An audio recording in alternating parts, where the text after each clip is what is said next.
The Centennial celebration of South Africa's world-renowned icon, the late Nelson Rolihlahla Mandela, continues. His birthplace of Mvezo and home village of Qunu is well recognized, but there is a third village where a young Mandela experienced a large slice of life. Now, this area is down the proverbial road from Qunu, where he spent most of his childhood under the care of Chief Jongintaba Mtirara. Mqhekezweni great place, a home that was once close to Madiba's heart. The people and the place played a huge role in shaping the man the world knew. Some of the structures that were here during his time are still intact. It is part of Nelson Mandela's heritage, preserved for generations to come. Nelson Mandela coming to Mqhekezweni was around 1927, 1928. Around the time his father, Henry Mqhekezweni, passed on.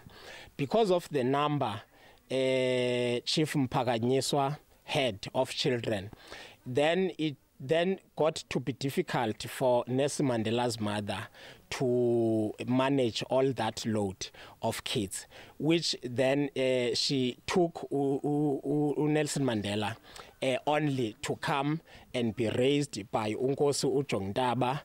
Madiba grew up as a child of the veld, herding livestock here like thousands of other boys in rural areas.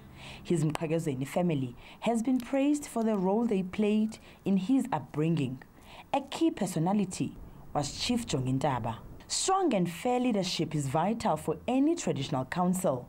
Here under this tree, traditional meetings were held, and those meetings played a part in molding Madiba's leadership skills.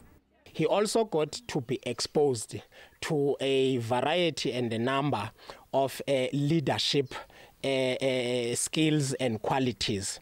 Christianity was also a main key anchor around this great place, which was transparently practiced and exercised. There are a number of heritage sites that document Madiba's life and legacy. These are tourist attractions, but also serve as an educational purpose, telling the story of the sacrifices made for freedom. We always relate to specific sites associated with Madiba. We're not far from his house, where he's buried, essentially. So the Qunu Youth Center, for example, is where there's a sliding stone, which is where Madiba as a kid would have played. But again, we're not far from other centers like Clarkbar. So we're telling a very comprehensive story about the beginning of Madiba's life. This great place is the first royal home to be marked as a heritage site that forms part of the liberation route. SABC News, Mqhekezweni.